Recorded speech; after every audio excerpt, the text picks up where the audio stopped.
So if you're a great shooter, no team's gonna turn. A great shooter is always gonna find work. Yeah. Because you do something better than a lot of people. If you're a great shooter, then you space the floor, you give space for creators to find you, and you score in efficient ways. In an efficient way, because a catch and shoot jumper is efficient. You're not wasting, doing 10 dribbles or doing so it's always going to be valued. Excellent rebounders are always valued because rebounds secures possessions and gets you extra possession. True. Great defenders are always valued because if you can stop someone from scoring and stop multiple people, multiple positions, multiple position defenders, always going to be valuable because you can do, now you give us a chance to do different things defensively, multiple schemes, all of that stuff. That's always going to be valuable. A great passer of the ball is always going to be valuable. You can get guys involved. So these kind of things are attributes which are always going to be valuable because not everyone's going to be a 20-point a game scorer. Right. Obviously you have to be able to score. You have to be able to. You can't not be able on offense at all because you have to play both sides of the ball. Right. But you have to know that, all right, cool. I'm not going to have the ball in my hands the whole time. I might not be a 20-point a game scorer. How can I still be effective? Right. So.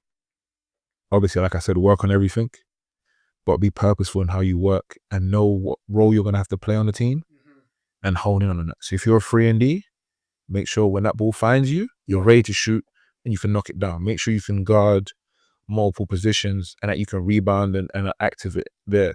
And then within that, you end up getting more freedom to do more. Like you can't go in thinking you're going to be able to do everything because, generally, that's not how things go. Like, unless you're the best of the best, generally you don't get the freedom to do anything on it, anything and everything. You fill in.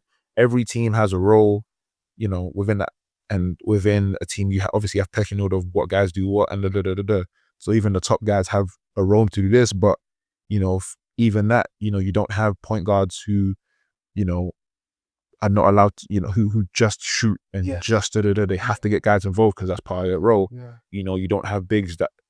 Bring the ball up and call plays because that's not their role. Like it's very different. So once you can hone in on that, work on something, and then you can expand after that. So if you can say I can hold my hat on one thing or a couple of things, and then you can expand away out of that. Now I can say, oh, okay, I'm cool. So you be intentional with your work instead of just practicing everything. Because there's a lot of ways you can train. There's so many different things you can do to help get better or to help expand your game. So obviously be creative with it because the game is at a point where, obviously there's so many guys that can do different things and that can create in different ways. So be creative, but you have to be intentional where, if I'm going for a shooting workout, I have a purpose behind it. It's not just, I'm just shooting to shoot or, I'm just doing this drill just because my coach told me to. Know why you're doing it. Think about how that can actually be purposeful in the game and how you can implement that into your own game. Like don't work on things you're never going to use. If you're a 5'8" point guard, why are you working on post-ups? You know what I'm saying? Like it doesn't make sense. If you're a 7 foot, back to the basket big, you're not working on step back threes. Like, be intentional with your work to a point where, okay, cool. You obviously want to add to your game, but you want to add knowing what your role is going to be or like what your role is right now and how, you're viewed. And then again, once you can show you're great at something, then you get a little leeway to then, branch out and obviously improve. You never want to be put in a box and say, I can only do this, I can only do that. But at the same time, like I said, you're not going to be able to be given the reins to a team straight away and say, cool, you can do whatever you want. That's not, if you're getting that kind of, opportunity, your team's probably not that good. Because probably like, cool, you can just do whatever you want. You don't care about winning. But for the most part, you're going to have to play a role. Like you're going to have to, and people say this to me in the summer, like, oh, you can score better than like, I thought you could sort of thing.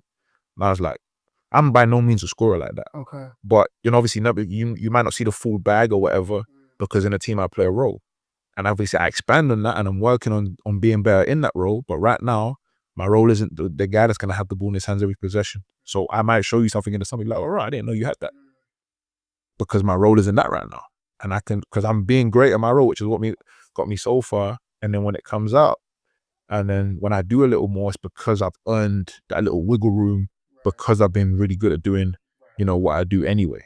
So, that sort of is how I would say to try and build on you as a player. Like you have to find what you're good at first. Like you can be good at being versatile, but you can't just be versatile because you do random stuff. Like you have to actually know why you're versatile, know why that's beneficial to a team. So I think.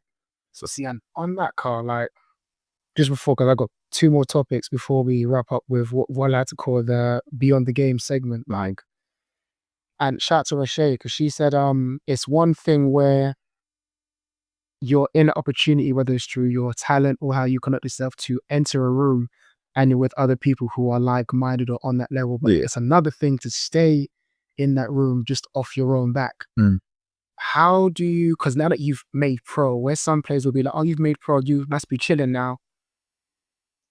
How do you stay as a pro, or what things are you maintaining so that you don't just, you're not like a one and done or you fall off? Like, how do you maintain being a pro and playing at such a high level?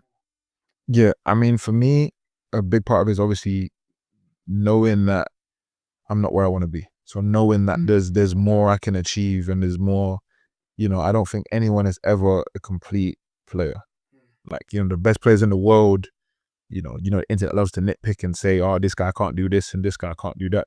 So, but if you look at that from a non-cynical point of view, no one has a perfect game where you say it has no flaws at all. Like, they used to say LeBron couldn't shoot threes, and they used to say they say Jaylen Brown can't go left, or they say MJ didn't shoot threes, or they say, you know, Kobe was inefficient, or Steph's too small. Like, you're talking about great, like all-time great players.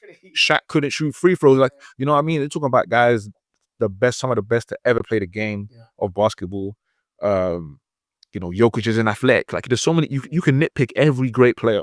Yeah. You know, so there's always, you know, more you can do and more you can improve on. And again, like, the end goal is to keep improving, to keep getting better.